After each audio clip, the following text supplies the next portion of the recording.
ਗੁਰੂ ਨਾਨਕ ਪਦ ਪੰਕਜ ਬੰਦਨ, ਪਦ ਪੰਕਜ ਬੰਦਨ।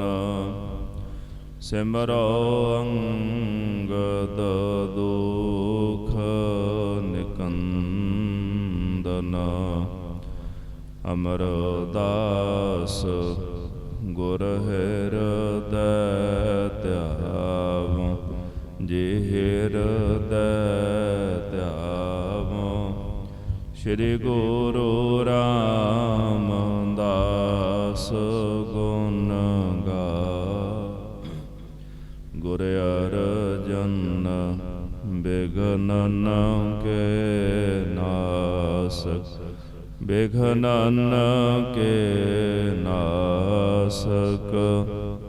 ਹਰਿ ਗੋਬਿੰਦ ਸ਼ੁਭ ਸੁਮਤਿ ਪ੍ਰਕਾਸ਼ਕ, ਸ੍ਰੀ ਹਰਿ ਰਾਇ ਨਮੋ ਕਰ ਜੋਰੀ, ਨਮੋ ਕਰ ਜੋਰੀ। ਸ੍ਰੀ ਹਰਿ ਕ੍ਰਿਸ਼ਨ ਮਨਾਏ ਬਹੋਰੀ, ਤੇਗ ਬਹਾਦਰ ਪਰਮ ਕਿਰਪਾਲ, ਜੀ ਪਰਮ ਕਿਰਪਾਲ।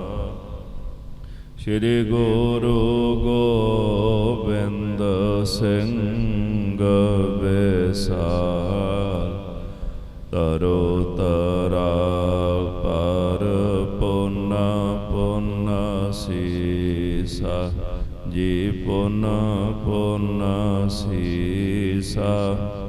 ਬੰਦੋਂ ਬਾਰ ਬਾਰ ਜਗਦੀਸਾ, ਏਕ ਓੰਕਾਰ ਸਤਿਗੁਰੂ ਤਿਹ ਪ੍ਰਸਾਦ ਸਚ ਹੋਇ।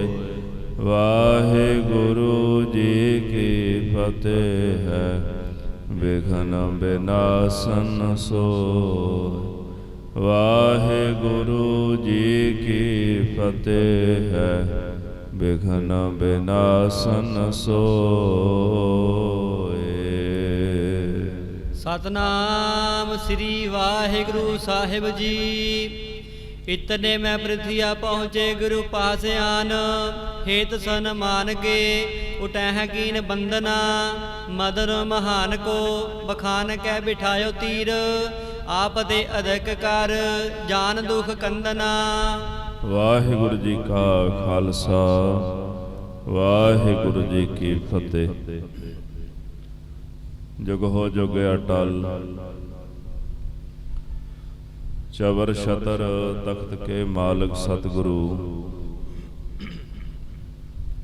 धन धन श्री गुरु ग्रंथ साहिब सच्चे पातशाह जी महाराज। गुरदेव जी की पावन पवित्र हजूरी अंदर रात्रि दे सजे दीवाना विच हाजरियां भर रही गुरु स्वरूप गुरु खालसा साध संगत जी, शहीदां दे सरताज पंचम पातशाह गुरु अर्जन देव जी महाराज, आप जी दे पावन जीवन दा लड़ीवार इतिहास सरवण करन वास्ते गुरु चरणां पास आप जी जुड़ बैठे हो। कल दे प्रकरण जो आप जी ने सरवण कीते सन, गुरु अर्जन देव जी महाराज सच्चे पातशाह जी ने जदों दया करके छेवें पातशाह जी नूं जहर देण वाले खड़ावे ब्राह्मण नूं बख्श दिता। उसने बेनती की, महाराज मेरा कीता अपराध खिमा कर दिओ। ते सतगुरु कहण लगे, जिन्हां दा तू अपराधी है ना, उन्हां कोलों माफ़ी मंग। ਗੁਰੂ ਹਰਗੋਬਿੰਦ ਸਾਹਿਬ ਜੀ ਦੇ ਚਰਨੀ ਪੈ ਕੇ ਉਸ ਖੰਡਾਵੇ ਨੇ ਮਾਫੀ ਮੰਗੀ, ਮਹਾਰਾਜ ਮੇਰੀ ਗਲਤੀ ਮਾਫ ਕਰ ਦਿਓ। ਛੇਵੇਂ ਪਾਤਸ਼ਾਹ ਗੁਰੂ ਹਰਗੋਬਿੰਦ ਸਾਹਿਬ ਜੀ ਨੇ ਆਪਣਾ ਹੱਥ ਪਸਾਰਿਆ, ਇਸ ਬ੍ਰਾਹਮਣ ਦੇ ਸਿਰ ਤੇ ਰੱਖ ਦਿੱਤਾ। ਗਰੀਬ ਨਵਾਜ ਸਤਿਗੁਰ ਜੀ ਤੋਂ ਬਿਨਾਂ ਐਸੀ ਵਡਿਆਈ ਹੋਰ ਕਿਹਦੇ ਵਿੱਚ ਹੈ। ਸਤਿਗੁਰਾਂ ਨੇ ਉਸ ਬ੍ਰਾਹਮਣ ਨੂੰ ਆਖਿਆ ਵੀ ਇੱਕ ਸੱਚ ਹੋਰ ਬੋਲਣਾ, ਅਸੀਂ ਪ੍ਰਿਥੀ ਚੰਦ ਨੂੰ ਸੱਦਾਂਗੇ, ਤੂੰ ਉਹਦੇ ਮੂੰਹ ਤੇ ਦੱਸਣਾ ਇਹ ਗੱਲ ਜਿਹੜੀ ਸਾਨੂੰ ਦੱਸੀ ਹੈ ਨਾ ਵੀ ਤੈਨੂੰ ਪ੍ਰਿਥੀ ਚੰਦ ਨੇ 500 ਰਜਤ ਪਣ ਦਿੱਤੇ ਸਨ ਜ਼ਹਿਰ ਦੇਣ ਵਾਸਤੇ। ਇਹ ਗੱਲ ਪ੍ਰਿਥੀਏ ਦੇ ਮੂੰਹ ਦੇ ਉੱਤੇ ਕਹਿਣੀ ਹੈ। ਅੰਦਰ ਜਾ ਕੇ ਬਹਿ ਜਾ, ਜਦੋਂ ਆਵਾਜ਼ ਮਾਰਾਂਗੇ ਉਦੋਂ ਆਵੀਂ। ਇਸ ਤਰ੍ਹਾਂ ਖੜਾਵਾ ਬ੍ਰਾਹਮਣ ਅੰਦਰ ਜਾ ਕੇ ਬਹਿ ਗਿਆ। ਮਹਾਰਾਜ ਨੇ ਪ੍ਰਿਥੀ ਚੰਦ ਨੂੰ ਸੱਦਿਆ। ਆਓ ਅਗਲੇ ਪ੍ਰਕਰਨ ਸਰਵਣ ਕਰੀਏ। ਮਨ ਬਿਰਤੀਆਂ ਇਕਾਗਰ ਕਰਨ ਵਾਸਤੇ ਸਮੂਹ ਗੁਰਸਿੱਖ ਸੰਗਤਾਂ ਪ੍ਰੇਮ ਨਾਲ ਜਪਣਾ ਕਰੋ ਜੀ। ਸਤਨਾਮ ਸ੍ਰੀ ਵਾਹਿਗੁਰੂ ਸਾਹਿਬ, ਸਤਨਾਮ ਸ੍ਰੀ ਵਾਹਿਗੁਰੂ ਸਾਹਿਬ ਜੀਓ। ਸਤਨਾਮ ਸ੍ਰੀ ਵਾਹਿਗੁਰੂ ਸਾਹਿਬ ਜੀ। ਇਤਨੇ ਮੈਂ ਪ੍ਰਿਥੀਆ ਪਹੁੰਚੇ ਗੁਰੂ ਪਾਸ ਆਨ। ਇਹਨੇ ਨੂੰ ਪ੍ਰਿਥੀ ਚੰਦ ਮਹਾਰਾਜ ਗੁਰੂ ਅਰਜਨ ਦੇਵ ਸਾਹਿਬ ਸੱਚੇ ਪਾਤਸ਼ਾਹ ਜੀ ਦੇ ਚਰਨਾਂ ਵਿੱਚ ਆਣ ਪਹੁੰਚਿਆ ਹੈ। ਹੇਤ ਸਨਮਾਨ ਕੇ ਉਠੈ ਕੀਨ ਬੰਦਨਾ। ਵੱਡਾ ਭਰਾ ਜਾਣ ਕੇ ਗੁਰੂ ਅਰਜਨ ਦੇਵ ਜੀ ਮਹਾਰਾਜ ਉੱਠ ਖਲੋਤੇ। ਬੜੇ ਅਦਬ ਦੇ ਨਾਲ ਆਪਣੇ ਭਰਾਤਾ ਦਾ ਸਨਮਾਨ ਕਰਦਿਆਂ ਮਹਾਰਾਜ ਨੇ ਨਮਸਕਾਰ ਕੀਤੀ ਹੈ। ਮਦਰ ਮਹਾਨ ਕੋ ਬਖਾਨ ਕੈ ਬਿਠਾਇਓ ਤੀਰ। ਮਿੱਠੇ ਬਚਨ ਕੋਮਲ ਬਚਨ ਕਹਿ ਕੇ ਮਹਾਰਾਜ ਨੇ ਪ੍ਰਿਥੀ ਚੰਦ ਨੂੰ ਆਪਣੇ ਕੋਲ ਬਿਠਾਇਆ ਹੈ। ਆਪ ਦੇ ਅਧਿਕ ਕਰ ਜਾਨ ਦੁਖ ਕੰਦਨਾ। ਸਾਰੇ ਦੁੱਖਾਂ ਨੂੰ ਨਸ਼ਟ ਕਰਨ ਵਾਲੇ ਗੁਰੂ ਅਰਜਨ ਦੇਵ ਜੀ ਨੇ ਆਪਣੇ ਭਰਾ ਨੂੰ ਆਪਣੇ ਤੋਂ ਵੱਡਾ ਜਾਣਿਆ ਤੇ ਵੱਡਾ ਜਾਣ ਕੇ ਉਹਦਾ ਓਨਾ ਹੀ ਅਦਬ ਸਤਿਕਾਰ ਕੀਤਾ ਹੈ। ਨਮਰ ਹੋਏ ਬੋਲੇ ਭਰਾਤਾ ਹਮਾਰੇ ਵਿਸਾਲ ਤੁਮ। ਸਤਿਗੁਰ ਜੀ ਬੜੀ ਨਿਮਰਤਾ ਦੇ ਵਿੱਚ ਆ ਕੇ ਕਹਿਣ ਲੱਗੇ, ਬਾਬਾ ਜੀ ਤੁਸੀਂ ਸਾਡੇ ਵੱਡੇ ਭਰਾ ਹੋ। ਵਿਸਾਲ ਤੁਮ ਆਦਰ ਸਨਾਤ ਸਦਾ ਕਰ ਹੈ। ਮਹਾਰਾਜ ਕਹਿੰਦੇ ਤੁਸੀਂ ਸਾਡੇ ਤੋਂ ਵੱਡੇ ਸਥਾਨ ਤੇ ਵੀ ਹੋ, ਇਸ ਕਰਕੇ ਅਸੀਂ ਹਮੇਸ਼ਾ ਤੁਹਾਡਾ ਆਦਰ ਸਤਿਕਾਰ, ਤੁਹਾਡਾ ਮਾਨ ਸਨਮਾਨ ਕਰਦੇ ਹਾਂ। ਹਮ ਨਾ ਮੰਦ ਕਹੈ ਦੇਸ ਕੋ ਨਾ ਲੇਸ ਲਖ।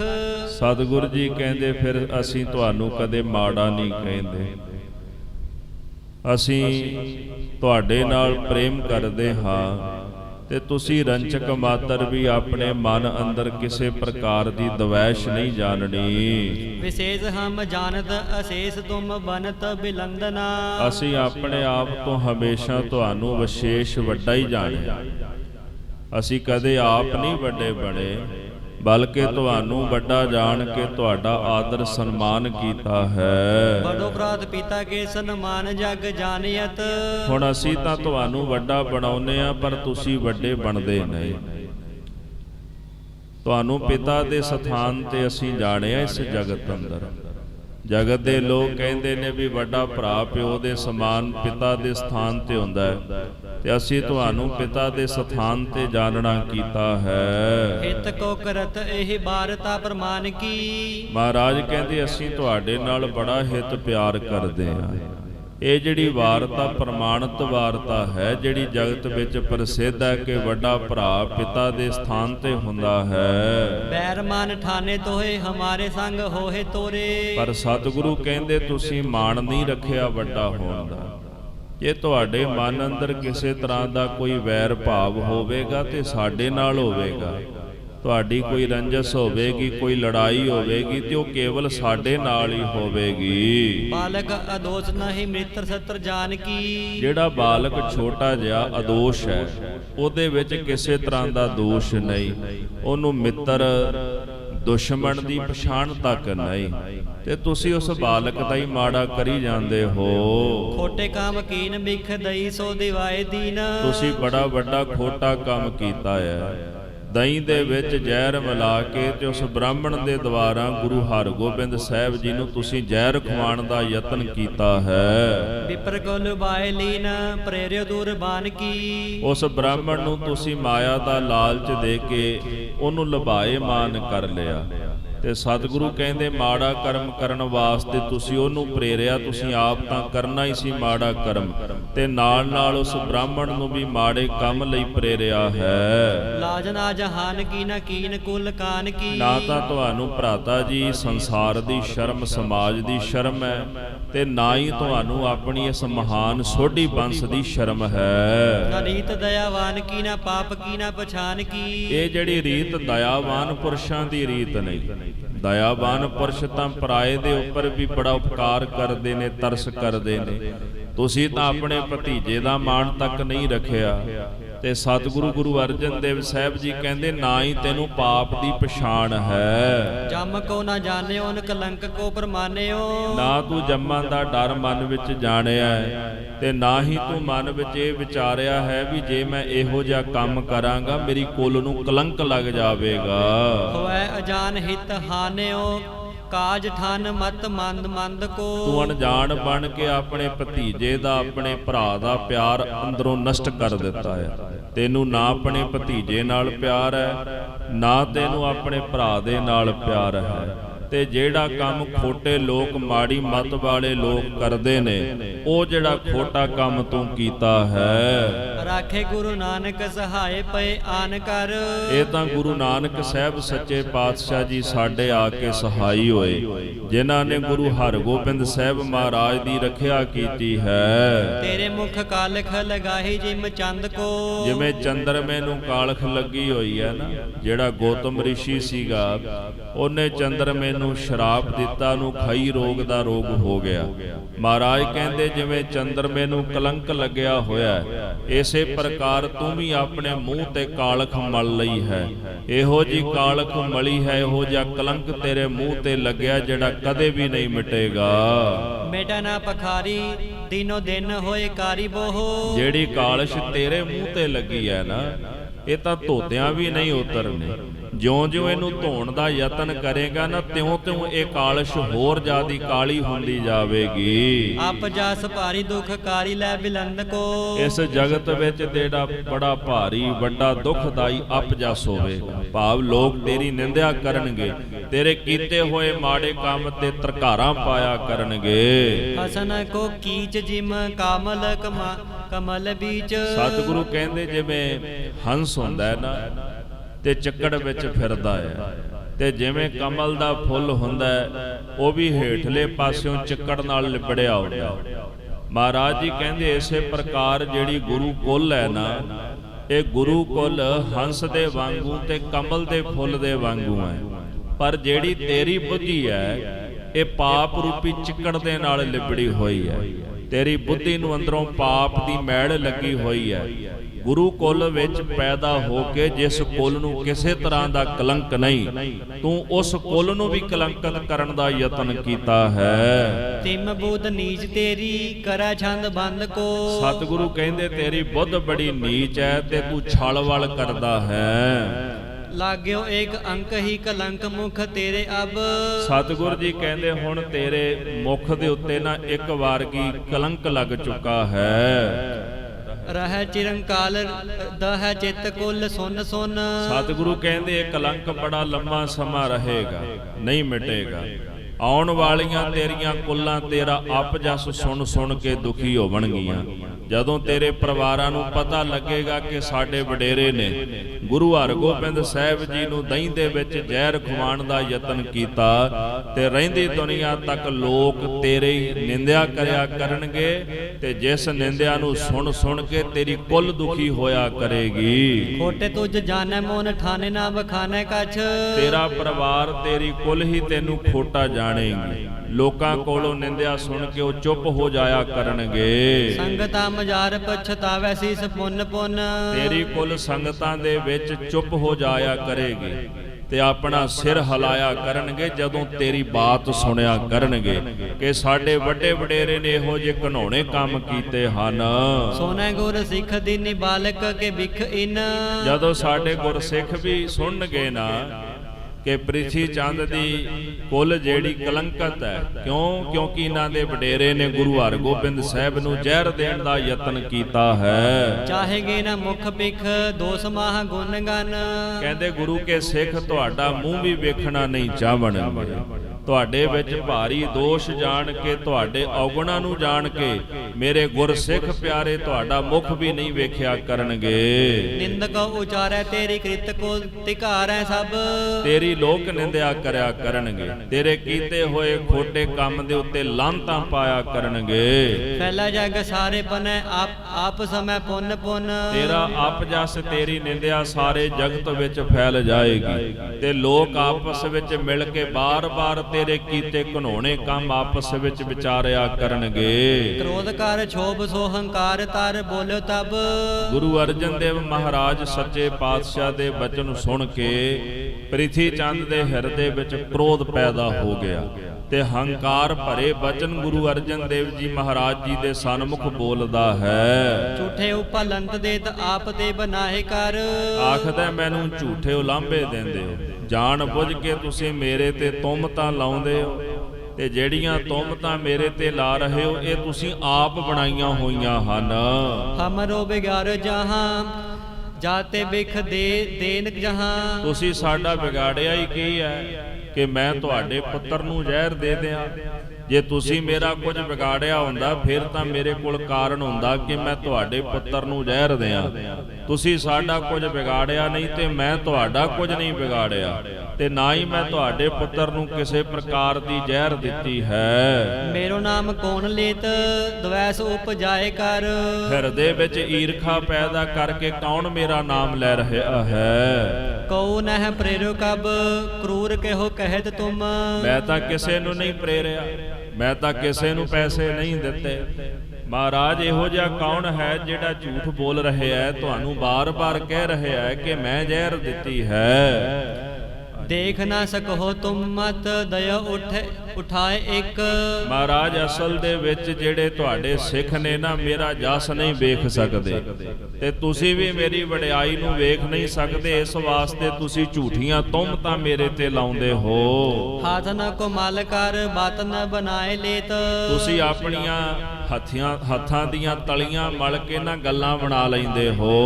ਕੌਣ ਕਰਿਓ ਕਾਮ ਨਾਮ ਦੀਜੀਐ ਸੁਨਾਏ ਕਰ। ਮੈਨੂੰ ਦੱਸੋ ਮਹਾਰਾਜ ਇਹੋ ਜਿਹਾ ਮੈਂ ਕਿਹੜਾ ਮਾੜਾ ਕੰਮ ਕੀਤਾ ਤੇ ਨਾਲੇ ਮੈਨੂੰ ਉਹਦਾ ਨਾਮ ਦੱਸੋ ਜਿਹੜਾ ਆ ਕੇ ਇਹ ਕਹਿੰਦਾ ਵੀ ਪ੍ਰਿਥੀ ਚੰਦ ਨੇ ਸਾਹਿਬਜ਼ਾਦੇ ਨੂੰ ਜ਼ਹਿਰ ਦਿੱਤੀ ਹੈ। ਬੋਲੇ ਗੁਰੂ ਅਰਜਨ ਸੇਵਕ ਉਠਿਓ ਅਬ। ਗੁਰੂ ਅਰਜਨ ਦੇਵ ਜੀ ਮਹਾਰਾਜ ਸੱਚੇ ਪਾਤਸ਼ਾਹ ਜੀ ਬੋਲੇ, ਆਵਾਜ਼ ਮਾਰੀ ਸੇਵਕ ਉੱਠ, ਹੁਣ ਤੇਰੀ ਵਾਰੀ ਆ ਗਈ ਹੈ। ਸ਼ੰਕਰ ਕੋ ਛੋੜ ਕੇ ਕਿਵਾਰ ਕੋ ਉਗਰ ਦੇਹ। ਮਹਾਰਾਜ ਨੇ ਉਸ ਖਿਡਾਵੇ ਨੂੰ ਕਮਰੇ 'ਚ ਬਿਠਾਇਆ ਸੀ, ਕੋਠੇ 'ਚ ਬਿਠਾਇਆ ਸੀ। ਆਵਾਜ਼ ਮਾਰੀ ਉੱਠ ਭਾਈ, ਦਰਵਾਜ਼ਾ ਖੋਲ ਕੇ ਕੁੰਡਾ ਖੋਲ ਕੇ ਬਾਹਰ ਆ ਜਾ। ਤਤਕਾਲ ਉੱਠ ਕੇ ਨਿਕਾਰਿਓ ਦਿਜ ਬੈਠ ਆਏ। ਉਸੇ ਵਕਤ ਮਹਾਰਾਜ ਦੇ ਬਚਨ ਸੁਣ ਕੇ ਨਾ ਉਹ ਜਿਹੜਾ ਬ੍ਰਾਹਮਣ ਦਰਵਾਜ਼ਾ ਖੋਲ ਕੇ ਬਾਹਰ ਆ ਗਿਆ ਹੈ। ਪ੍ਰਿਥੀ ਕੇ ਸਨਮੁਖ ਚਪੇ ਦੋ ਚੋਰ ਜਿਹੇ। ਜਦੋਂ ਪ੍ਰਿਥੀ ਚੰਦ ਦੇ ਸਾਹਮਣੇ ਆਇਆ ਤੇ ਜਿਵੇਂ ਦੋ ਚੋਰ ਇੱਕ ਦੂਜੇ ਦੀਆਂ ਅੱਖਾਂ ਦੇ ਵਿੱਚ ਅੱਖਾਂ ਪਾ ਕੇ ਜਦੋਂ ਵੇਖਦੇ ਤੇ ਦੋਨੇ ਹੀ ਸ਼ਰਮਿੰਦੇ ਹੋ ਜਾਂਦੇ ਨੇ ਤੇ ਦੋਨੇ ਹੀ ਚੋਰ ਸੀਗੇ। ਇੱਕ ਪਾਸੇ ਪ੍ਰਿਥੀ ਚੰਦ ਤੇ ਦੂਜੇ ਪਾਸੇ ਉਹ ਬ੍ਰਾਹਮਣ ਖਿਡਾਵਾ। ਜਦੋਂ ਦੋਹਾਂ ਜਾਣਿਆਂ ਨੇ ਅੱਖਾਂ ਦੇ ਵਿੱਚ ਅੱਖਾਂ ਪਾਈਆਂ ਹਨ। ਲੋਚਨ ਕੋ ਜੋਰਨ ਹੈ ਬੋਲੇ ਮੁਖ ਲੋਰਨ ਹੈ। ਦੋਨੇ ਜਾਣਿਆਂ ਨੇ ਅੱਖਾਂ ਨਹੀਂ ਜੋੜੀਆਂ, ਨੇਤਰ ਨੀਵੇਂ ਕਰ ਲਏ ਹਨ। ਛਪੁਨ ਕੋ ਨਾ ਟੋਰੇ ਦਵ ਪਾਵਤ ਨਾ ਮਿਸ ਕੇਹ। ਕਹਿੰਦੇ ਛੁਪਣਾ ਚਾਹੁੰਦੇ ਨੇ ਵੀ ਕੋਈ ਦਾ ਘਾਵ ਮਿਲ ਜਾਏ ਤੇ ਲੁਕ ਜਾਈਏ ਇੱਕ ਦੂਜੇ ਤੋਂ ਅਸੀਂ ਜਾ ਕੇ, ਕਿਉਂਕਿ ਪ੍ਰਿਥੀ ਚੰਦ ਨੇ ਤਾਂ ਸੋਚਿਆ ਨਹੀਂ ਸੀ ਵੀ ਉਹ ਬ੍ਰਾਹਮਣ ਫੜਿਆ ਗਿਆ।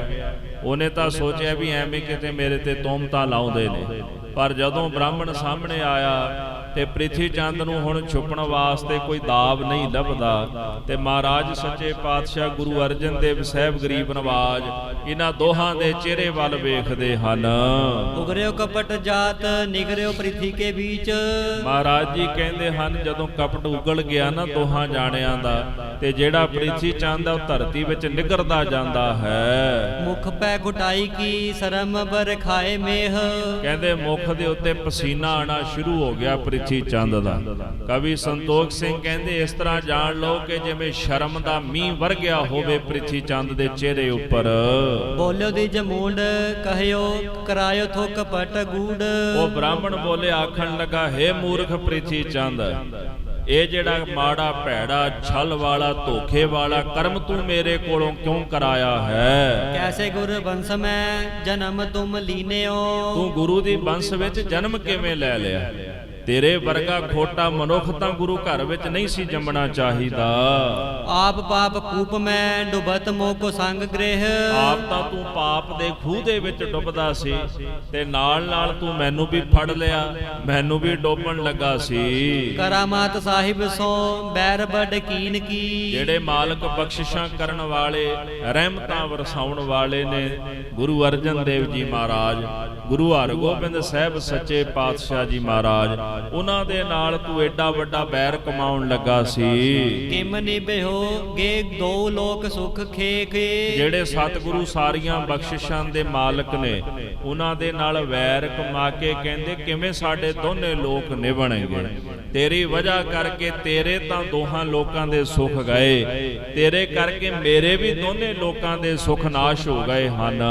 ਸਭ ਨਿੰਦਾ ਜੂਤ ਹੋਏਗੇ ਦੁੱਖ ਭੋਗ ਗਏ ਮਲੀਨ ਨਿਓ। ਹੇ ਮਲੀਨ ਆਤਮਾ, ਤੂੰ ਵੀ ਹੁਣ ਦੁੱਖ ਭੋਗੇਗਾ ਤੇ ਤੇਰੇ ਕਰਕੇ ਮੈਂ ਵੀ ਦੁੱਖ ਭੋਗਾਂਗਾ। ਸਾਰਾ ਸੰਸਾਰ ਜਿਹੜਾ ਹੈ ਨਾ ਸਾਡੀ ਨਿੰਦਿਆ ਕਰੇਗਾ, ਸਾਨੂੰ ਬੁਰਾ ਆਖਿਆ ਕਰੇਗਾ। ਮੁਕਰਤ ਕੈਸੇ ਮੋਸੋ ਕਹਿਓ ਰਾਤ ਜੈਸੇ ਅਬ। ਕਹਿੰਦੇ ਤੂੰ ਮੁਕਰਦਾ ਕਿਉਂ ਹੈ? ਹੁਣ ਤਾਂ ਗੁਰੂ ਸਾਹਿਬ ਨੂੰ ਕਹੀ ਜਾਂਦਾ ਵੀ ਐਵੇਂ ਕਿਸੇ ਨੇ ਜਾਣ ਬੁੱਝ ਕੇ ਗੱਲ ਬਣਾਈ, ਮੇਰੇ ਤੇ ਤੁਹਮਤਾਂ ਲਾਈਆਂ। ਰਾਤ ਦੀ ਤਾਂ ਗੱਲ ਹੈ, ਸਾਡੀ ਦੋਹਾਂ ਜਾਣਿਆਂ ਦੀ ਆਪਸ ਵਿੱਚ ਵਿਚਾਰ ਹੋਈ ਹੈ। ਸਭਨ ਮੈਂ ਤੈਸੇ ਕਹੋ ਪਾਪ ਮੈਂ ਪ੍ਰਬੀਨਿਓ। ਤੂੰ ਪਾਪ ਦੇ ਵਿੱਚ ਬੜਾ ਪ੍ਰਵੀਨ ਹੈ। ਹੁਣ ਸਾਰਿਆਂ ਵਿੱਚ ਬਹਿ ਕੇ ਝੂਠ ਕਿਉਂ ਮਾਰਦਾ? ਜਿਵੇਂ ਤੂੰ ਰਾਤ ਮੈਨੂੰ ਗੱਲ ਆਖੀ ਸੀ ਨਾ ਜ਼ਹਿਰ ਦੇਣ ਵਾਲੀ, ਤੇ ਹੁਣ ਵੀ ਸਾਰਿਆਂ ਵਿੱਚ ਇਹ ਗੱਲ ਸੁਣਾ। ਸੁਨ ਕੈ ਕੁਟਲ ਬੜੋ ਕਪਟਨ ਮਾਨੈ। ਸਤਿਗੁਰੂ ਧੰਨ ਗੁਰੂ ਅਰਜਨ ਦੇਵ ਜੀ ਮਹਾਰਾਜ ਸੱਚੇ ਪਾਤਸ਼ਾਹ ਜੀ ਦੇ ਸਨਮੁਖ ਜਦੋਂ ਉਸ ਬ੍ਰਾਹਮਣ ਨੇ ਸੱਚ ਬੋਲਿਆ ਤੇ ਪ੍ਰਿਥੀ ਚੰਦ ਜਿਹੜਾ ਇਹਨਾਂ ਬਚਨਾਂ ਨੂੰ ਸੁਣ ਕੇ ਨਾ ਮੰਨਿਆ ਨਹੀਂ, ਕਿਉਂਕਿ ਬੜਾ ਕਠੋਰ ਤੇ ਕਪਟੀ ਤੇ ਛਲੀਆ ਆਦਮੀ ਸੀਗਾ। ਤੇ ਸਾਧ ਸੰਗਤ ਜੀ ਉਸ ਬ੍ਰਾਹਮਣ ਦੇ ਕਹੇ ਸੱਚੇ ਬਚਨਾਂ ਨੂੰ ਵੀ ਸੁਣ ਕੇ ਮਨ ਇਹਦਾ ਮੰਨਿਆ ਨਹੀਂ। ਪੁੰਨ ਲੋਚਨ ਨਾ ਜੀਨ ਕਰੈ ਬੋਲਤ ਕਠੋਰ ਬੈਨ।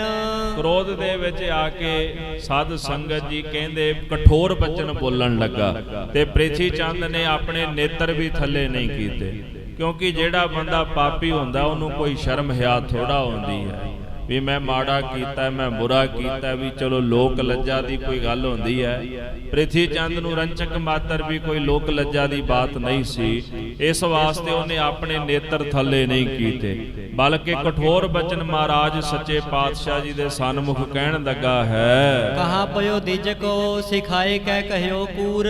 ਗੁਰੂ ਸਾਹਿਬ ਨੂੰ ਕਹਿਣ ਲੱਗਾ ਕੀ ਹੋਇਆ? ਜਿਸ ਬ੍ਰਾਹਮਣ ਨੂੰ ਤੁਸੀਂ ਗੱਲਾਂ ਸਿਖਾ ਕੇ ਝੂਠ ਕਹਾ ਲਿਆ ਹੈ, ਉਹ ਭਲੰਤ ਦੇਤ ਤਪ ਤਾਵੈ ਮਨ ਮੋਹਿ ਪੈਨਾ। ਤੁਸੀਂ ਮੈਨੂੰ ਉਲਾਂਭੇ ਦੇ ਰਹੇ ਹੋ, ਮੈਨੂੰ ਤਪਾ ਰਹੇ ਹੋ, ਕ੍ਰੁੱਧਤ ਕਰ ਰਹੇ ਹੋ, ਪਰ ਯਾਦ ਰੱਖਿਓ ਮੇਰੇ ਮਨ ਵਿੱਚ ਤੁਹਾਡਾ ਰੰਚਕ ਮਾਤਰ ਵੀ ਡਰ ਭੈ ਨਹੀਂ। ਨਿੰਦਾ ਕੋ ਬਿਥਾਰੇ ਜਗ ਲੋਕਨ ਨ ਬੈਨ ਰਾਂਗਾ ਕੱਠ। ਆਖਣ ਲੱਗਾ ਵੀ ਤੁਸੀਂ ਜਗਤ ਦੇ ਵਿੱਚ ਨਾ ਮੇਰੀ ਨਿੰਦਿਆ ਪ੍ਰਗਟ ਕਰ ਰਹੇ ਹੋ, ਮੇਰੀ ਨਿੰਦਿਆ ਨੂੰ ਫੈਲਾ ਰਹੇ ਹੋ। ਲੋਗਨ ਮੈਂ ਬਨੈ ਠੱਗ, ਤੇ ਆਪ ਤੁਸੀਂ ਲੋਕਾਂ ਵਿੱਚ ਠੱਗ ਬਣ ਕੇ ਬਹਿ ਗਏ ਹੋ। ਆਪ ਕੋ ਪੁਜਾਵੈ ਅਗ ਪਾਛ ਤੇ ਦਰਬ ਲੈਨ। ਤੇ ਤੁਸੀਂ ਨਾ ਮੂਰਖਾਂ ਦੇ ਕੋਲੋਂ ਪੈਸਾ ਲੈਣ ਵਾਸਤੇ ਇਹਨਾਂ ਨੂੰ ਛਲਣ ਦਾ ਯਤਨ ਕਰ ਰਹੇ ਹੋ, ਠੱਗਣ ਦੀ ਕੋਸ਼ਿਸ਼ ਕਰ ਰਹੇ ਹੋ, ਤੇ ਆਪਣੇ ਆਪ ਦੀ ਪੂਜਾ ਇਹਨਾਂ ਲੋਕਾਂ ਪਾਸੋਂ ਕਰਾਉਂਦੇ ਹੋ। ਕਰੈ ਉਤਪਾਤ ਮੈਂ ਨਾ ਡਰੋ ਇਨ ਬਾਤ ਇਤਿਨ। ਜਿਹੜੇ ਤੁਸੀਂ ਉਪਦਰਵ ਖੜੇ ਕਰ ਰਹੇ ਹੋ ਨਾ, ਇਹਨਾਂ ਗੱਲਾਂ ਤੋਂ ਮੈਂ ਰੰਚਕ ਮਾਤਰ ਨਹੀਂ ਡਰਦਾ। ਕਾਦ ਨੇ ਬਣਾਵੈ ਸਗਨੇਰ ਕੋ ਸੁਨਾਏ ਦੇਨ। ਜਿਸ ਪ੍ਰਕਾਰ ਤੁਸੀਂ ਗੱਲਾਂ ਬਣਾ ਬਣਾ ਕੇ ਮੇਰੇ ਤੇ ਦੋਸ਼ ਲਾ ਲਾ ਕੇ ਸਾਰਿਆਂ ਦੇ ਵਿੱਚ ਇਹ ਗੱਲਾਂ ਤੁਸੀਂ ਸੁਣਾ ਰਹੇ ਹੋ ਨਾ, ਇਹ ਦਾਵ ਘਾਵ ਮੇਰੇ ਤੇ ਨਹੀਂ ਚੱਲਣੇ। ਜਾਨ ਬੜੋ ਡੀਠ ਅਵਲੋਕ ਕੈਨ ਨਿਠਰ ਡੀਠ। ਧੰਨ ਗੁਰੂ ਅਰਜਨ ਦੇਵ ਜੀ ਮਹਾਰਾਜ ਜਾਣ ਗਏ ਵੀ ਬੜਾ ਢੀਠ ਹੈ, ਵੀ ਸਾਰਾ ਕੁਝ ਸੁਣ ਕੇ ਵੀ ਮੁਕਰੀ ਜਾਂਦਾ ਹੈ, ਕੀਤਾ ਵੀ ਇਹਨੇ ਹੀ ਹੈ ਤੇ ਮੁਕਰੀ ਵੀ ਜਾਂਦਾ ਹੈ। ਮਹਾਰਾਜ ਸੋਚਦੇ ਵੀ ਬਹੁਤ ਵੱਡਾ ਢੀਠ ਹੈ, ਤੇ ਧੰਨ ਗੁਰੂ ਅਰਜਨ ਦੇਵ ਜੀ ਮਹਾਰਾਜ ਸੱਚੇ ਪਾਤਸ਼ਾਹ ਜੀ ਇਸ ਕਠੋਰ ਦੇ ਸੁਭਾਅ ਨੂੰ ਵੇਖ ਕਰਕੇ ਮਨ 'ਚ ਵਿਚਾਰਦੇ ਹਨ। ਪਾਪਿਆ ਕੋ ਮੀਟ ਹੈ ਵਿਚਾਰੇ ਗੁਰੂ ਅਰਜਨ। ਗੁਰੂ ਸਾਹਿਬ ਜੀ ਵਿਚਾਰਦੇ ਨੇ ਇਹਨੂੰ ਪਾਪ ਬੜਾ ਮਿੱਠਾ ਲੱਗਦਾ ਹੈ, ਕਿਉਂਕਿ ਪਾਪ ਬੁਰਾ ਪਾਪੀ ਕੋ ਪਿਆਰਾ। ਜਿਹੜਾ ਪਾਪੀ ਹੁੰਦਾ ਉਹਨੂੰ ਪਾਪ ਚੰਗਾ ਲੱਗਦਾ ਤੇ ਇਹਨੂੰ ਪਾਪ ਹੁਣ ਭਾਵਦਾ ਹੈ। ਔਗਣ ਕਰਤ ਨਹੀਂ ਲਾਜ ਕੋ ਤਰਤ। ਸਤਿਗੁਰੂ ਕਹਿੰਦੇ ਔਗਣ ਕਰਦਾ ਰਹਿੰਦਾ ਹੈ, ਪਰ ਲਾਜ ਸ਼ਰਮ ਨਹੀਂ ਰੱਖਦਾ ਹਿਰਦੇ ਵਿੱਚ ਕਿ ਜਿਹੜੇ ਮੈਂ ਮਾੜੇ ਕੰਮ ਕਰ ਰਹੇ ਹਾਂ ਕਿ ਦਰਗਾਹ ਵਿੱਚ ਜਾ ਕੇ ਮੈਨੂੰ ਸ਼ਰਮਿੰਦਾ ਹੋਣਾ ਪਵੇਗਾ। ਪੁੰਨ ਬਕਤ ਕਠੋਰ ਬਨੈ ਬਾਤਨ ਮੈਂ ਸੁਰਜਨ। ਫਿਰ ਸਾਡੇ ਸਾਹਮਣੇ ਕਠੋਰ ਬਚਨ ਵੀ ਬੋਲਦਾ ਪਿਆ, ਗੱਲਾਂ ਦੇ ਵਿੱਚ ਬੜਾ ਚਤਰ ਬੜਾ ਸਿਆਣਾ ਬਣਦਾ ਹੈ। ਆਨਨ ਪੈ ਭਨੈ ਦਿਜ ਮਾਨਤ ਨ ਕਰੈ ਕਰੈ ਜਿਵ। ਇਹਦੇ ਮੂੰਹ ਤੇ ਬ੍ਰਾਹਮਣ ਸਾਰਾ ਕੁਝ ਕਹਿ ਰਿਹਾ ਵੀ ਇਹਨੇ ਮੈਨੂੰ 500 ਰੁਪਈਆ ਦਿੱਤਾ ਸੀ ਜ਼ਹਿਰ ਦੇਣ ਵਾਸਤੇ, ਤੇ ਸੱਚ ਸੁਣਨ ਦੇ ਬਾਵਜੂਦ ਵੀ ਇਹ ਰੰਚਕ ਮਾਤਰ ਕਿਸੇ ਦੀ ਗੱਲ ਨਹੀਂ ਮੰਨਦਾ। ਉਲਟੋ ਸੋ ਕ੍ਰੋਧ ਹੇਤ ਦੁਰਮਤ ਦੁਰਜਨ। ਸਤਿਗੁਰੂ ਕਹਿੰਦੇ ਖੋਟੀ ਮਤ ਵਾਲਾ ਇਹ ਜਿਹੜਾ ਦੁਰਜਨ ਪ੍ਰਿਥੀ ਚੰਦ ਹੈ, ਇਹ ਉਲਟਾ ਸਾਡੇ ਤੇ ਕ੍ਰੋਧ ਕਰਦਾ ਹੈ, ਸਾਡੇ ਤੇ ਗੁੱਸਾ ਕਰ ਰਿਹਾ ਹੈ। ਜਾ ਕਹਿਤ ਪਾਪ ਤਰੈ ਔਗਣ ਅਨੇਕ ਸੋ। ਜਿਸ ਵਾਸਤੇ ਇਹ ਇੰਨੇ ਜ਼ਿਆਦੇ ਪਾਪ ਕਰ ਰਿਹਾ ਤੇ ਜਿਸ ਦੀ ਪ੍ਰਾਪਤੀ ਵਾਸਤੇ ਅਨੇਕਾਂ ਹੀ ਔਗਣ ਕਮਾ ਰਿਹਾ ਹੈ। ਤੋ ਨਹੀਂ ਪਾਵੈ ਦਈ ਗੁਪਤਾ ਜੋ ਗੁਰ ਜਨ। ਸਤਿਗੁਰੂ ਕਹਿੰਦੇ ਉਹ ਗੁਰਤਾ ਗਤੀ ਇਹਨੂੰ ਕਦੇ ਪ੍ਰਾਪਤ ਨਹੀਂ ਹੋਵੇਗੀ, ਕਿਉਂਕਿ ਜੋ ਕੁਝ ਪ੍ਰਿਥੀ ਚੰਦ ਕਰ ਰਿਹਾ ਸੀ ਗੁਰਤਾ ਗਤੀ ਦੀ ਪ੍ਰਾਪਤੀ ਵਾਸਤੇ ਕਰ ਰਿਹਾ ਸੀ, ਤੇ ਗੁਰੂ ਅਰਜਨ ਦੇਵ ਸਾਹਿਬ ਜੀ ਵਿਚਾਰਦੇ ਨੇ ਗੁਰਤਾ ਗਤੀ ਇਹਨੂੰ ਕਦੇ ਵੀ ਪ੍ਰਾਪਤ ਨਹੀਂ ਹੋਵੇਗੀ, ਜਿਹਦੇ ਵਾਸਤੇ ਅਨੇਕਾਂ ਹੀ ਪਾਪ ਕਰਦਾ, ਅਨੇਕਾਂ ਔਗਣ ਕਮਾ ਰਿਹਾ ਹੈ। ਫੇਰ ਬੋਲਿਓ ਪਾਪ ਮਤ ਆਬਲੋ ਨ ਕੀਨ ਕਛ। ਫੇਰ ਬੋਲਿਆ ਦੁਬਾਰਾ ਪ੍ਰਿਥੀ ਚੰਦ, ਸਾਧ ਸੰਗਤ ਜੀ ਉਹ ਕਹਿਣ ਲੱਗਾ ਵੀ ਹੁਣ ਤੱਕ ਮੈਂ ਕੁਝ ਨਹੀਂ ਸੀ ਕੀਤਾ। ਗੁਰੂ ਸਾਹਿਬ ਨੂੰ ਕਹਿੰਦਾ ਵੀ ਮੈਂ ਕੇਵਲ ਤੁਹਾਨੂੰ ਵੇਖ ਰਿਹਾ ਸੀ, ਪਰ ਅੱਜ ਤਾਈਂ ਮੈਂ ਕੁਝ ਕੀਤਾ ਨਹੀਂ। ਉਦਮ ਕਰੈ ਹੋ ਅਸ ਅਦਕ ਵਿਚਾਰ ਕੈ। ਹੁਣ ਮੈਂ ਸਾਰੀ ਗੱਲ ਨੂੰ ਮਨ ਵਿੱਚ ਵਿਚਾਰ ਕੇ ਨਾ ਹੁਣ ਨਾ ਕੋਈ ਉਦਮ ਜ਼ਰੂਰ ਕਰਾਂਗਾ। ਪੁੱਤਰ ਕੇ ਸਮੇਤ ਦੋਹੇ ਜੰਮ ਕੇ ਨਿਕੇਤ ਪਠੋ। ਮੈਂ ਤੁਹਾਡੇ ਪੁੱਤਰ ਦੇ ਸਮੇਤ ਨਾ ਤੁਹਾਨੂੰ ਜੰਮ ਦੀ ਪੂਰੀ ਭੇਜ ਦਿਆਂਗਾ। ਮੁਰਾਦ ਕਹਿਣ ਤੋਂ ਵੀ ਤੁਹਾਨੂੰ ਦੋਹਾਂ ਪਿਓ ਪੁੱਤਰਾਂ ਨੂੰ ਮੈਂ ਮਾਰ ਦਿਆਂਗਾ।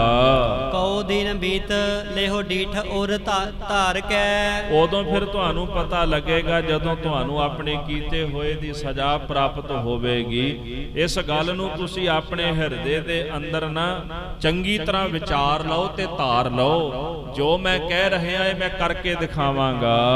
ਮੈਂ ਤੋ ਬੜੋ ਪੂਤ ਤਿਆਗ ਦੀਨ ਦਿਸ ਪੀਤਾ ਨੇ।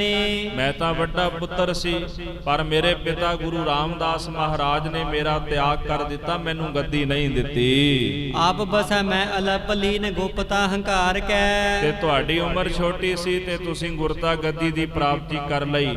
ਇਸੇ ਹੀ ਗੁਰਤਾ ਗੱਦੀ ਨੂੰ ਪ੍ਰਾਪਤ ਕਰਕੇ ਆਪਣੇ ਹਿਰਦੇ ਵਿੱਚ ਬੜਾ ਹੰਕਾਰ ਕਰ ਰਹੇ ਹੋ। ਕੋਈ ਤੋ ਕਰੈ ਗੋ ਨਿਆਏ ਕੈਸੇ ਕੈ ਅਨਿਆਏ ਹੋਏ। ਕੋਈ ਤਾਂ ਨਿਆਂ ਕਰੇਗਾ, ਇਹ ਅਨਿਆਂ ਤਾਂ ਹਮੇਸ਼ਾ ਲਈ ਨਹੀਂ ਹੋ ਸਕਦਾ ਨਾ।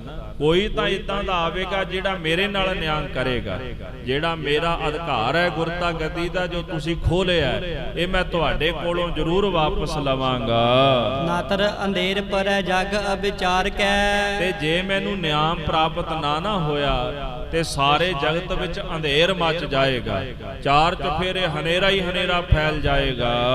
ਸ੍ਰੀ ਗੁਰੂ ਬਖਾਨੀ ਕਛ ਨਹੀਂ ਨਹਿ ਰੀਤ ਠਾਨੀ। ਧੰਨ ਗੁਰੂ ਅਰਜਨ ਦੇਵ ਸਾਹਿਬ ਜੀ ਮਹਾਰਾਜ ਪ੍ਰਿਥੀ ਚੰਦ ਦੇ ਬਚਨ ਸੁਣ ਕੇ ਉਹਨੂੰ ਕਹਿਣ ਲੱਗੇ ਹਨ, ਪ੍ਰਿਥੀ ਚੰਦ ਭਰਾਤਾ ਜੀ, ਇਹ ਕੋਈ ਨਵੀਂ ਰੀਤ ਨਹੀਂ ਜੋ ਗੁਰੂ ਰਾਮਦਾਸ ਮਹਾਰਾਜ ਨੇ ਕੀਤੀ ਹੈ। ਆਦਿ ਤੇ ਚਲੀ ਆਏ ਬਿਦਰ ਜਗਤ ਹੈ। ਇਹ ਮਰਿਆਦਾ ਤਾਂ ਆਦ ਤੋਂ ਮੁੱਢ ਤੋਂ ਚੱਲੀ ਆਉਂਦੀ ਹੈ ਤੇ ਨਾਲੇ ਇਹ ਮਰਿਆਦਾ ਸਾਰੇ ਜਗਤ ਵਿੱਚ, ਸਾਰੇ ਸੰਸਾਰ ਵਿੱਚ ਪ੍ਰਸਿੱਧ ਹੈ। ਪਏ ਗੁਰੂ ਨਾਨਕ ਸਪੁੱਤਰ ਦੋਹੇ ਮਹਾਮੰਤ। ਜਦੋਂ ਗੁਰੂ ਨਾਨਕ ਸਾਹਿਬ ਜੀ ਮਹਾਰਾਜ ਸੱਚੇ ਪਾਤਸ਼ਾਹ ਗੱਦੀ ਤੇ ਬਿਰਾਜਮਾਨ ਸਨ ਤੇ ਉਹਨਾਂ ਦੇ ਘਰ ਦੇ ਵਿੱਚ ਸ੍ਰੇਸ਼ਟ ਮਤ ਵਾਲੇ 2 ਪੁੱਤਰਾਂ ਨੇ ਜਨਮ ਧਾਰਿਆ ਹੈ। ਸੇਵਾ ਨਹਿ ਲਗੈ ਲੀਨ ਸੇਵਾ ਜੋ ਲਗਤ ਹੈ। ਉਹਨਾਂ ਨੇ ਆਪਣੇ ਪਿਤਾ ਗੁਰਦੇਵ ਦੀ ਸੇਵਾ ਨਹੀਂ ਕੀਤੀ ਤੇ ਸੇਵਾ ਨਾ ਕਰਨ ਕਰਕੇ ਉਹਨੂੰ ਗੁਰਤਾ ਗੱਦੀ ਦੀ ਦੋਹਾਂ ਪੁੱਤਰਾਂ ਨੂੰ ਪ੍ਰਾਪਤੀ ਨਹੀਂ ਹੋਈ। ਪਰ ਜਿਹੜੇ ਸੇਵਾ ਵਿੱਚ ਲੱਗ ਗਏ ਭਾਈ ਲਹਿਣਾ ਜੀ, ਉਹ ਗੁਰੂ ਅੰਗਦ ਦੇਵ ਜੀ ਮਹਾਰਾਜ ਜੀ ਦਾ ਰੂਪ ਹੋ ਕੇ ਗੁਰਤਾ ਗੱਦੀ ਦੀ ਪ੍ਰਾਪਤੀ ਕਰ ਗਏ ਹਨ। ਦੂਜੇ ਗੁਰੂ ਅੰਗਦ ਉਦਾਰ ਚਿੱਤ ਗਿਆਨ ਰੂਪ। ਫਿਰ ਦੂਸਰੇ ਪਾਤਸ਼ਾਹ ਗੁਰੂ ਅੰਗਦ ਦੇਵ ਜੀ ਮਹਾਰਾਜ ਜਿਹੜੇ ਚਿੱਤ ਦੇ ਵਿੱਚ ਉਦਾਰ, ਬੜੇ ਵੱਡੇ ਦਾਨੀ ਹਨ, ਚਿੱਤ ਕਰਕੇ ਸੁਭਾਅ ਕਰਕੇ ਬੜੇ ਸ੍ਰੇਸ਼ਟ ਨੇ ਤੇ ਜਿਹੜੇ ਸਤਿਗੁਰ ਜੀ ਗਿਆਨ ਰੂਪ ਹਨ। ਦੋਨੋਂ ਸੁਤ ਦੀਨ ਨਹੀਂ ਲੀਜਿਓ ਭਗਤ ਹੈ। ਮਹਾਰਾਜ ਗੁਰੂ ਅੰਗਦ ਦੇਵ ਜੀ ਨੇ ਵੀ ਆਪਣੇ ਦੋਹੇ ਪੁੱਤਰਾਂ ਨੂੰ ਗੁਰਤਾ ਗੱਦੀ ਨਹੀਂ ਸੀ ਦਿੱਤੀ। ਨਾ ਦਾਤੂ ਨੂੰ ਤੇ ਨਾ ਦਾਸੂ ਨੂੰ ਗੁਰਤਾ ਗੱਦੀ ਪ੍ਰਾਪਤ ਹੋਈ ਸੀ। ਗੱਦੀ ਉਹਨੇ ਪ੍ਰਾਪਤ ਕੀਤੀ ਜਿਹੜਾ ਸਤਿਗੁਰ ਜੀ ਦਾ ਪ੍ਰੇਮੀ ਭਗਤ ਸੀ। ਤੀਜੇ ਗੁਰੂ ਅਮਰ ਰਾਜਾ ਤਿਨ ਦੋਹੇ ਨੰਦ। ਧੰਨ ਸ਼੍ਰੀ ਗੁਰੂ ਅਮਰਦਾਸ ਸੱਚੇ ਪਾਤਸ਼ਾਹ ਜਿਨ੍ਹਾਂ ਨੇ ਗੁਰੂ ਅੰਗਦ ਦੇਵ ਸਾਹਿਬ ਦੇ ਚਰਨਾਂ ਵਿੱਚੋਂ ਗੁਰਤਾ ਗੱਦੀ ਪ੍ਰਾਪਤ ਕੀਤੀ। ਅੱਗੋਂ ਮਹਾਰਾਜ ਸੱਚੇ ਪਾਤਸ਼ਾਹ ਗੁਰੂ ਅਮਰਦਾਸ ਸਾਹਿਬ ਜੀ ਦੇ ਵੀ 2 ਪੁੱਤਰ ਸਨ, ਇੱਕ ਬਾਬਾ ਮੋਹਨ ਜੀ ਤੇ ਛੋਟੇ ਬਾਬਾ ਮੋਹਰੀ ਜੀ। ਛੋਟੇ ਰਹੇ ਆਨ ਥਾਨ ਜੋਤ ਸੋ ਜਗਤ ਹੈ। ਕਹਿੰਦੇ ਜਿਹੜੇ ਪੁੱਤਰ ਸਨ ਉਹ ਖਾਲੀ ਰਹਿ ਗਏ ਮਹਾਰਾਜ ਦੇ। ਦੋਹਾਂ ਪੁੱਤਰਾਂ ਨੂੰ ਗੱਦੀ ਨਹੀਂ ਮਿਲੀ ਤੇ ਉਹ ਜਿਹੜੀ ਪਾਵਨ ਪਵਿੱਤਰ ਗੁਰੂ ਨਾਨਕ ਸਾਹਿਬ ਸੱਚੇ ਪਾਤਸ਼ਾਹ ਜੀ ਦੀ ਜੋਤ ਕਿਸੇ ਹੋਰ ਪਾਸੇ ਜਗ ਪਈ। ਭਾਵ ਗੁਰੂ ਰਾਮਦਾਸ ਸੱਚੇ ਪਾਤਸ਼ਾਹ ਵਿੱਚ ਉਹ ਜੋਤ ਜਗ ਪਈ ਹੈ। ਚੌਥੇ ਗੁਰੂ ਰਾਮਦਾਸ ਪਰਮ ਪ੍ਰਕਾਸ਼ਵਾਨ। ਪਰਮ ਪ੍ਰਕਾਸ਼ਵਾਨ ਧੰਨ ਗੁਰੂ ਰਾਮਦਾਸ ਸੱਚੇ ਪਾਤਸ਼ਾਹ ਗੁਰੂ ਨਾਨਕ ਸਾਹਿਬ ਜੀ ਦੇ ਪਾਵਨ ਚੌਥੇ ਅਸਥਾਨ ਤੇ ਬਿਰਾਜਮਾਨ ਹੋਏ ਹਨ। ਸੇਵਾ ਕਰੀ ਜਾਣ ਕੈ ਮਿਠਾਏ ਗਾਦੀ ਹਮਕੋ। ਸਤਿਗੁਰੂ ਕਹਿੰਦੇ ਅਸੀਂ ਉਹਨਾਂ ਦੀ ਸੇਵਾ ਕੀਤੀ, ਉਹਨਾਂ ਨੇ ਸਾਡੀ ਸੇਵਾ ਜਾਣ ਕੇ ਸਾਨੂੰ ਗੁਰਤਾ ਗੱਦੀ ਤੇ ਬਿਰਾਜਮਾਨ ਕਰਾ ਦਿੱਤਾ। ਇਹ ਗੱਦੀ ਅਸੀਂ ਆਪ ਨਹੀਂ ਲਈ, ਅਸੀਂ ਮੰਗੀ ਨਹੀਂ, ਬਲਕਿ ਅਸੀਂ ਤਾਂ ਆਪਣੇ ਪਿਤਾ ਗੁਰਦੇਵ ਦੇ ਹੁਕਮ ਦੇ ਵਿੱਚ ਰਹੇ। ਜਿਵੇਂ ਉਹਨਾਂ ਨੇ ਸਾਡੇ ਕੋਲੋਂ ਸੇਵਾ ਕਰਾਈ ਅਸੀਂ ਸੇਵਾ ਕਰਦੇ ਰਹੇ ਤੇ ਸਤਿਗੁਰੂ ਗੁਰੂ ਰਾਮਦਾਸ ਮਹਾਰਾਜ ਜੀ ਨੇ ਪਾਵਨ ਗੱਦੀ ਸਾਨੂੰ ਬਖਸ਼ਿਸ਼ ਕਰ ਦਿੱਤੀ ਹੈ। ਜਥਾ ਜੋਗ ਜਾਣੈ ਕੋ ਅਜੋਗ ਕੋ ਬਖਾਨ ਇਸ। ਸਤਿਗੁਰੂ ਕਹਿੰਦੇ ਜਿਹੜੀ ਗੱਲ ਯਥਾ ਯੋਗ ਸਹੀ ਹੈ ਨਾ, ਇਹਨੂੰ ਤੁਸੀਂ ਵੀ ਜਾਣਦੇ ਹੋ। ਭਰਾਤਾ ਜੀ ਇਹ ਗੱਲ ਤੁਹਾਡੇ ਕੋਲੋਂ ਲੁਕੀ ਨਹੀਂ ਹੋਈ। ਤੁਹਾਨੂੰ ਵੀ ਪਤਾ ਹੈ ਕਿ ਸਾਡੇ ਪਿਤਾ ਜੀ ਨੇ ਗੱਦੀ ਸਾਨੂੰ ਕਿਉਂ ਦਿੱਤੀ ਹੈ, ਪਰ ਫਿਰ ਵੀ ਤੁਸੀਂ ਜਾਣ ਬੁੱਝ ਕੇ ਇਸ ਗੱਲ ਨੂੰ ਅਯੋਗ ਬਿਆਨ ਕਰਦੇ ਹੋ। ਜਹਾਂ ਕਹਾਂ ਮਨ ਨ ਹੈ ਪਾਵੈ ਅਬ ਤੁਮ ਕੋ। ਸਤਿਗੁਰੂ ਕਹਿੰਦੇ ਤੁਸੀਂ ਇਸ ਜਹਾਨ ਵਿੱਚ ਜਿੱਥੇ ਕਿੱਥੇ ਚਲੇ ਜਾਓ, ਇਹ ਗੁਰਤਾ ਗੱਦੀ ਤੁਹਾਨੂੰ ਕਦੇ ਵੀ ਪ੍ਰਾਪਤ ਨਹੀਂ ਹੋ ਸਕਦੀ। ਈਰਖਾ ਕਰੇ ਤੇ ਏਕ ਹਿਰਦੇ ਕੋ ਸੰਤਾਪ ਲੇਹ। ਭਰਾਤਾ ਜੀ ਜੇ ਤੁਸੀਂ ਸਾਡੇ ਨਾਲ ਈਰਖਾ ਕਰੋਗੇ ਨਾ, ਤੁਹਾਨੂੰ ਕੇਵਲ ਹਿਰਦੇ ਵਿੱਚ ਸੰਤਾਪ ਦੁੱਖ ਹੀ ਮਿਲੇਗਾ। ਈਰਖਾ ਵਿੱਚ ਤੁਸੀਂ ਸੜਦੇ ਰਹੋਗੇ, ਤੁਹਾਨੂੰ ਸੁਖ ਦੀ ਪ੍ਰਾਪਤੀ ਨਹੀਂ ਹੋਵੇਗੀ। ਦੇਖ ਦੇਖ ਪਾਪ ਦੋਏ ਪਾਏ ਨਹੀਂ ਸਮ ਕੋ। ਜੇ ਤੁਸੀਂ ਸਾਡੇ ਵੱਲ ਦੇਖ ਦੇਖ ਕੇ ਸੜੀ ਜਾਓਗੇ ਨਾ, ਈਰਖਾ ਕਰੀ ਜਾਓਗੇ, ਇਹਦੇ ਨਾਲ ਤੁਹਾਨੂੰ ਬਰਾਬਰਤਾ ਨਹੀਂ ਮਿਲਣੀ ਕਦੇ ਵੀ। ਕਿਉਂਕਿ ਇਹ ਗੱਦੀ ਗੁਰੂ ਨਾਨਕ ਸਾਹਿਬ ਜੀ ਦੀ ਹੈ, ਉਹ ਇਹਦੇ ਮਾਲਕ ਨੇ। ਅਸੀਂ ਗੁਰੂ ਨਾਨਕ ਸਾਹਿਬ ਸੱਚੇ ਪਾਤਸ਼ਾਹ ਦੇ ਚਰਨਾਂ ਦੇ ਸੇਵਕ, ਜਿਨ੍ਹਾਂ ਨੇ ਇਹ ਦਾਤ ਸਾਨੂੰ ਬਖਸ਼ਿਸ਼ ਕੀਤੀ ਹੈ, ਇਹਦੀ ਬਰਾਬਰੀ ਭਰਾਤਾ ਜੀ ਤੁਸੀਂ ਕਦੇ ਵੀ ਨਹੀਂ ਕਰ ਸਕਦੇ। ਜਤਨ ਅਨੇਕ ਤੇ ਵਿਵੇਕ ਗੁਰੂ ਵਿਵੇਕਹੀਨ ਗੁਰੂ ਹੈ ਨਾ। ਸਤਿਗੁਰੂ ਕਹਿੰਦੇ ਜੇ ਤੁਸੀਂ ਅਨੇਕਾਂ ਯਤਨ ਕਰੋ ਨਾ, ਅਨੇਕਾਂ ਯਤਨ ਕਰਨ ਨਾਲ ਜਿਹੜਾ ਵਿਵੇਕਹੀਣਾ ਮਨੁੱਖ ਹੈ ਉਹ ਕਦੇ ਗੁਰੂ ਨਹੀਂ ਬਣਦਾ। ਜਗਤ ਦੇ ਅੰਦਰ ਤੁਹਾਨੂੰ ਗੁਰੂ ਬੜੇ ਮਿਲ ਜਾਣਗੇ, ਗਿਆਨਵਾਨ, ਜਿਨ੍ਹਾਂ ਨੂੰ ਗਿਆਨ ਧਰਮ ਸ਼ਾਸਤਰਾਂ ਦਾ। ਸ਼ਿਵ ਸੂਤਰ ਦੇ ਵਿੱਚ ਇੱਕ ਬਚਨ ਲਿਖਿਆ ਹੈ, ਉਹਦੇ ਵਿੱਚ ਉਹ ਕਹਿੰਦੇ ਨੇ ਵੀ ਗਿਆਨ ਵੀ ਬੰਧਨ ਹੈ, ਗਿਆਨ ਬੰਧਨ ਤੋੜਦਾ ਹੈ, ਪਰ ਸ਼ਿਵ ਕਹਿੰਦੇ ਵੀ ਗਿਆਨ ਵੀ ਬੰਧਨ ਹੈ। ਗਿਆਨ ਕਿਹੜਾ ਬੰਧਨ ਹੈ? ਕਹਿੰਦੇ ਜਿਹੜਾ ਗਿਆਨ ਅਸੀਂ ਕਿਸੇ ਪਾਸੋਂ ਪ੍ਰਾਪਤ ਕਰਦੇ ਹਾਂ, ਜਿਹੜਾ ਗਿਆਨ ਅਸੀਂ ਸ਼ਾਸਤਰ ਪੜ੍ਹ ਕੇ ਲੈਨੇ ਆ, ਜਿਹੜਾ ਗਿਆਨ ਅਸੀਂ ਕਿਸੇ ਕੋਲੋਂ ਸੁਣਦੇ ਆ, ਜੇ ਅਸੀਂ ਉਸ ਗਿਆਨ ਦੇ ਧਾਰਨੀ ਨਹੀਂ ਹੁੰਦੇ, ਉਹ ਗਿਆਨ ਸਾਡਾ ਬੰਧਨ ਹੀ ਹੈ। ਅਸਲ ਗਿਆਨ ਕਿਹੜਾ ਹੈ? ਯਥਾਰਥ ਗਿਆਨ ਉਸ ਨੂੰ ਕਹਿੰਦੇ ਨੇ ਜੋ ਭਗਤੀ ਬੰਦਗੀ ਸਾਧਨਾ ਕਰਕੇ ਆਪਣੇ ਆਪ ਦੇ ਵਿੱਚੋਂ ਪੈਦਾ ਹੁੰਦਾ ਹੈ। ਇਸ ਵਾਸਤੇ ਜਿਹਨੂੰ 4 ਅੱਖਰ ਆਉਂਦੇ ਨੇ, ਜਿਹਨੂੰ ਬੋਲਣਾ ਆਉਂਦਾ ਹੈ ਤੇ 4 ਗੱਲਾਂ ਸੁਣਾਉਣੀਆਂ ਆਉਂਦੀਆਂ, ਉਹਨੂੰ ਵੀ ਗੁਰੂ ਨਹੀਂ ਕਿਹਾ ਜਾਂਦਾ। ਗੁਰੂ ਉਹ ਹੈ ਜਿਹਨੂੰ ਅਨੁਭਵ ਹੋਵੇ। ਗੁਰੂ ਅਰਜਨ ਦੇਵ ਜੀ ਮਹਾਰਾਜ ਖੁਲਾਸਾ ਕਰਦੇ ਨੇ, ਸਤਿਪੁਰਖ ਜਿਨ ਜਾਣਿਆ ਸਤਿਗੁਰ ਤਿਸ ਕਾ ਨਾਮ, ਤਿਸ ਕੈ ਸੰਗ ਸਿਖ ਉਧਰੈ ਨਾਨਕ ਹਰਿ ਗੁਣ ਗਾਓ। ਸਤਿਗੁਰ ਉਹੀ ਹੈ ਜਿਹਨੇ ਸਤਿਪੁਰਖ ਜਾਣ ਲਿਆ, ਅਕਾਲ ਪੁਰਖ ਨੂੰ ਜਾਣ ਲਿਆ, ਉਹਨੂੰ ਸਤਿਗੁਰੂ ਕਹਿੰਦੇ ਨੇ।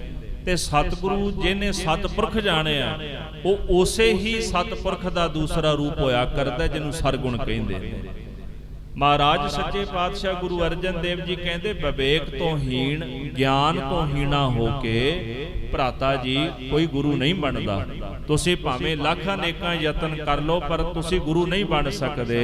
ਕੈਸੇ ਭਾਰ ਧਾਰ ਹੈ ਵਿਚਾਰ ਤਿਆਗ ਗਮ ਕੋ। ਇਹ ਗੁਰਤਾ ਗੱਦੀ ਦਾ ਜਿਹੜਾ ਭਾਰ ਹੈ ਨਾ, ਇਹਨੂੰ ਤੁਸੀਂ ਕਿਵੇਂ ਧਾਰ ਸਕਦੇ ਹੋ? ਇਹ ਤੁਹਾਡੇ ਕੋਲੋਂ ਨਹੀਂ ਚੁੱਕਿਆ ਜਾਣਾ। ਇਸ ਕਰਕੇ ਤੁਸੀਂ ਗੱਦੀ ਨਾਮ ਮਿਲਣ ਦਾ ਗਮ ਛੱਡ ਦਿਓ। ਜਿਹੜੇ ਬਾਬਾ ਦਾਤੂ ਜੀ ਸਨ, ਉਹਨਾਂ ਦਾ ਲੱਤ ਮਾਰੀ ਸੀ ਨਾ ਮਹਾਰਾਜ ਗੁਰੂ ਅਮਰਦਾਸ ਸਾਹਿਬ ਜੀ ਨੂੰ, ਤੇ ਜਿਹੜਾ ਛੋਟਾ ਪੁੱਤਰ ਸੀ ਉਹ ਗੁਰੂ ਬਣ ਕੇ ਬਹਿ ਗਿਆ। ਜਦੋਂ ਗੁਰੂ ਅੰਗਦ ਦੇਵ ਜੀ ਮਹਾਰਾਜ ਜੋਤੀ ਜੋਤ ਸਮਾਏ, ਗੁਰੂ ਅਮਰਦਾਸ ਸੱਚੇ ਪਾਤਸ਼ਾਹ ਜੀ ਤਖਤ ਤੇ ਬੈਠੇ ਨਾ, ਤੇ ਪ੍ਰਿੰਸੀਪਲ ਸਤਵੀਰ ਸਿੰਘ ਜੀ ਇੱਕ ਗੱਲ ਲਿਖਦੇ ਨੇ, ਜਿਹੜਾ ਛੋਟਾ ਪੁੱਤਰ ਸੀ ਮਹਾਰਾਜ ਜੀ ਦਾ, ਉਹ ਗੱਦੀ ਲਾ ਕੇ ਬਹਿ ਗਿਆ ਸ੍ਰੀ ਖਡੂਰ ਸਾਹਿਬ। ਤੇ ਥੋੜੇ ਦਿਨਾਂ ਬਾਅਦ ਉਹ ਪਾਗਲ ਹੋ ਗਿਆ, ਜਿਵੇਂ ਕਮਲਾ ਕੋਈ ਹੁੰਦਾ ਹੈ ਨਾ। ਤੇ ਮਾਤਾ ਖੀਵੀ ਜੀ ਆਏ, ਆਖਣ ਲੱਗੇ, ਪੁੱਤਰ ਇਹ ਪੰਡ ਬੜੀ ਭਾਰੀ ਹੈ, ਇਹ ਨਹੀਂ ਤੇਰੇ ਕੋਲੋਂ ਚੁੱਕੀ ਜਾਣੀ। ਜਿਹੜਾ ਇਸ ਪੰਡ ਦੇ ਯੋਗ ਸੀ ਨਾ, ਉਹਨੂੰ ਗੁਰੂ ਅੰਗਦ ਦੇਵ ਜੀ ਮਹਾਰਾਜ ਤੁਹਾਡੇ ਪਿਤਾ ਜੀ ਨੇ ਪੰਡ ਚੁਕਾ ਦਿੱਤੀ ਹੈ। ਉਹ ਗੁਰੂ ਅਮਰਦਾਸ ਸੱਚੇ ਪਾਤਸ਼ਾਹ ਮਹਾਰਾਜ ਨੇ, ਪੁੱਤਰ ਇਹ ਪੰਡ ਤੇਰੇ ਕੋਲੋਂ ਨਹੀਂ ਚੁੱਕੀ ਜਾਣੀ, ਲਾ ਦੇ ਇਹਨੂੰ ਸਿਰ ਤੋਂ। ਇਹ ਗੱਲ ਸੁਣ ਕੇ ਬਾਬਾ ਦਾਸੂ ਜੀ ਮੰਨ ਗਏ, ਉਹਨਾਂ ਨੇ ਗੱਦੀ ਨਹੀਂ ਲਾਈ। ਉਸ ਦਿਨ ਤੋਂ ਬਾਅਦ ਪ੍ਰਿੰਸੀਪਲ ਸਤਵੀਰ ਸਿੰਘ ਲਿਖਦੇ ਕਿ ਮਹਾਰਾਜ ਗੁਰੂ ਅਮਰਦਾਸ ਸਾਹਿਬ ਜੀ ਦੇ ਚਰਨਾਂ ਵਿੱਚ ਆਏ, ਮਾਫੀ ਮੰਗੀ, ਮਹਾਰਾਜ ਮੇਰੇ ਕੋਲੋਂ ਗਲਤੀ ਹੋ ਗਈ ਹੈ। ਸੋ ਕਹਿਣ ਤੋਂ ਭਾਵ ਹੈ ਕਿ ਇਹ ਪੰਡ ਬੜੀ ਭਾਰੀ ਹੈ। ਇਸ ਪੰਡ ਨੂੰ ਉਹੀ ਚੁੱਕੇਗਾ ਜਿਹਨੂੰ ਗੁਰੂ ਸਾਹਿਬ ਜੀ ਨੇ ਪੰਡ ਚੁੱਕਣ ਜੋਗਾ ਕਰ ਦਿੱਤਾ ਹੈ। ਗੁਰੂ ਅਰਜਨ ਦੇਵ ਜੀ ਮਹਾਰਾਜ ਆਪਣੇ ਭਰਾਤਾ ਨੂੰ ਕਹਿੰਦੇ, ਭਰਾ ਜੀ ਇਹ ਪੰਡ ਬੜੀ ਭਾਰੀ ਹੈ, ਇਹਨੂੰ ਤੁਸੀਂ ਕਦਾਚਿਤ ਚੁੱਕ ਨਹੀਂ ਸਕਦੇ। ਇਸ ਕਰਕੇ ਆਪਣੇ ਅੰਦਰ ਦਾ ਗਮ ਛੱਡ ਦਿਓ ਕਿ ਤੁਹਾਨੂੰ ਗੱਦੀ ਨਹੀਂ ਮਿਲੀ। ਅੱਗੋਂ ਪ੍ਰਿਥੀ ਚੰਦ ਨੇ ਜਿਸ ਤਰੀਕੇ ਨਾਲ ਮਹਾਰਾਜ ਨੂੰ ਹੰਕਾਰ ਵਿੱਚ, ਕ੍ਰੋਧ ਵਿੱਚ ਆ ਕੇ ਜਵਾਬ ਦਿੱਤਾ, ਆਪਾਂ ਇਹ ਰਹਿੰਦੇ ਪ੍ਰਸੰਗ ਕੱਲ ਦੇ ਦੀਵਾਨਾਂ ਵਿੱਚ ਸਰਵਣ ਕਰਾਂਗੇ। ਸਮੇਂ ਦੇ ਲਿਹਾਜ਼ ਨਾਲ ਸਮਾਪਤੀ ਹੈ। ਗੁਰ ਇਤਿਹਾਸ ਕਥਨ ਕਰਦਿਆਂ ਹੋਈਆਂ ਬੇਅੰਤ ਪ੍ਰਕਾਰ ਦੀਆਂ ਭੁੱਲਾਂ ਦੀ ਖਿਮਾ ਕਰਨੀ ਜੀ। ਹੇ ਗੋਬਿੰਦ, ਹੇ ਗੋਪਾਲ, ਹੇ ਦਇਆਲ ਲਾਲ, ਪ੍ਰਾਣਨਾਥ ਅਨਾਥ ਸਖੇ ਦੀਨ ਦਰਦ ਨਿਵਾਰ। ਹੇ ਸਮਰੱਥ ਅਗੰਮ ਪੂਰਨ, ਮੋਹਿ ਮਇਆ ਧਾਰ। ਅੰਧਕੂਪ ਮਹਾ ਭਿਆਨ, ਨਾਨਕ ਪਾਰ ਉਤਾਰ। ਆਏ ਪ੍ਰਭ ਸਰਣਾਗਤੀ, ਕਿਰਪਾ ਨਿਧ ਦਇਆਲ। ਏਕ ਅਖਰ ਹਰ ਮਨ ਬਸਤ, ਨਾਨਕ ਹੋਤ ਨਿਹਾਲ। ਵਾਹਿਗੁਰੂ ਨਾਮ ਜਹਾਜ ਹੈ, ਚੜੇ ਸੋ ਉਤਰੇ ਪਾਰ। ਜੋ ਸ਼ਰਧਾ ਕਰ ਸੇਵੰਦੇ, ਗੁਰ ਪਾਰ ਉਤਾਰਨ ਹਾਰ। ਜੋ ਸ਼ਰਧਾ ਕਰ ਸੇਵੰਦੇ, ਗੁਰ ਪਾਰ ਉਤਾਰਨ ਹਾਰ। ਵਾਹਿਗੁਰੂ ਜੀ ਕਾ ਖਾਲਸਾ, ਵਾਹਿਗੁਰੂ ਜੀ ਕੀ ਫਤਿਹ। ਰਾਮ ਕਲੀ ਮਹੱਲਾ ਤੀਜਾ। ਆਨੰਦ ਇੱਕ ਓੰਕਾਰ ਸਤਿਗੁਰ ਪ੍ਰਸਾਦ। ਆਨੰਦ ਭਇਆ ਮੇਰੀ ਮਾਏ, ਸਤਿਗੁਰੂ ਮੈਂ ਪਾਇਆ। ਸਤਿਗੁਰ ਤਾਂ ਪਾਇਆ ਸਹਿਜ ਸੇਤੀ, ਮਨ ਵਜੀਆਂ ਬਾਧਾਈਆਂ। ਰਾਗ ਰਤਨ ਪਰਵਾਰ ਪ੍ਰਿਆ, ਸ਼ਬਦ ਗਾ ਵਡਿਆਈਆ। ਸ਼ਬਦੋ ਤਾ ਗਾਵੋ ਹਰੀ ਕੇਰਾ, ਮਨ ਜਨੀ